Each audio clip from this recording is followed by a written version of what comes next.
Bernat, bonjour et merci beaucoup d'avoir accepté notre invitation. On a vu à l'instant que votre campagne, elle est déjà bien lancée, tout est en place, contrairement à bien d'autres. Vous êtes parti très tôt, il y a déjà plus de 6 mois.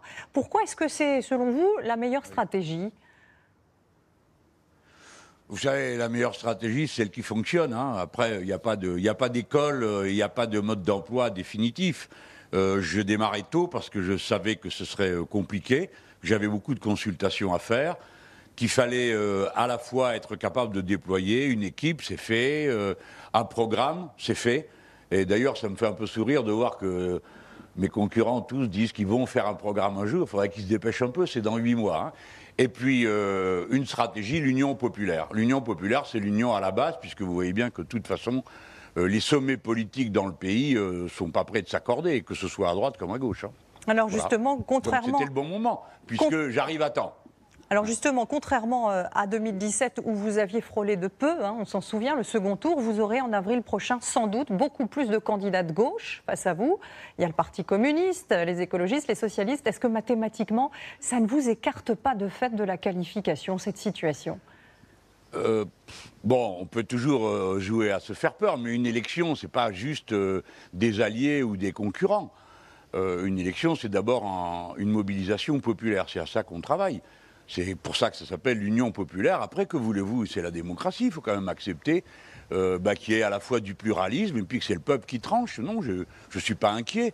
Je pense que je serais beaucoup plus inquiet si on m'avait contraint à je ne sais quelle alliance de circonstances où j'aurais été obligé de remballer la moitié des choses auxquelles je crois, comme les 7 millions de personnes qui ont voté pour moi la dernière fois. Parce que quand je dis pour moi, ils ont voté pour un programme. Eh bien, c'est à voter pour le même programme, actualisé bien sûr, que je les invite. Non, je suis assez confiant. Il ne faut pas avoir peur de la démocratie. Enfin, c'est incroyable, on se plaint tout le temps.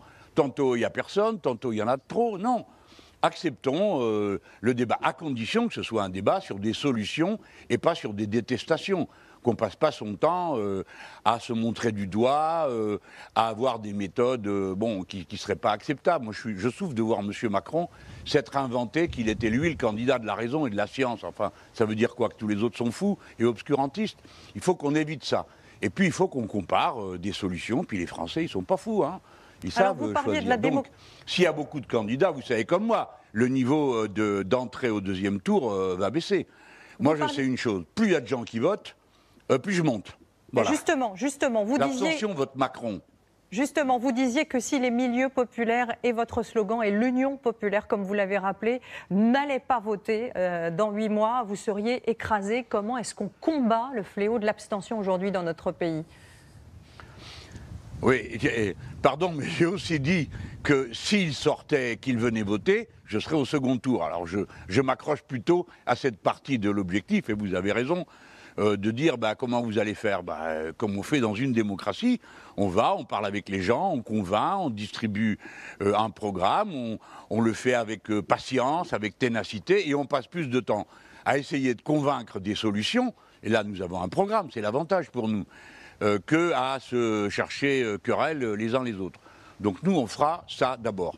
Convaincre, mobiliser, parce que si je gagne, j'aurai besoin d'une mobilisation populaire pour porter le projet. Si vous voulez, ma difficulté, elle est la suivante. Toutes les idées du programme, on a fait un sondage, on fait des cartons. C'est des 70%, 80%. Mais pourtant, ça ne fait pas ça dans le vote. Donc pour nous, c'est cet écart-là qui nous importe. Si vous voulez ça, les gens, vous abstenez pas. Il vaut mieux voter pour ceux qui portent le projet. L'abstention vote Macron, et puis alors, ceux qui disent « Ah alors voilà, Mélenchon porte un masque, alors je vote pas pour la 6e République », tout ça est grotesque. L'abstention est vraiment un piège à con, si vous me permettez cette expression, qui renvoie à des slogans d'il y a quelques 40 ans, mais qui étaient bien drôles quand même. Eh bien, merci beaucoup. Merci Jean-Luc Mélenchon d'avoir répondu à nos questions.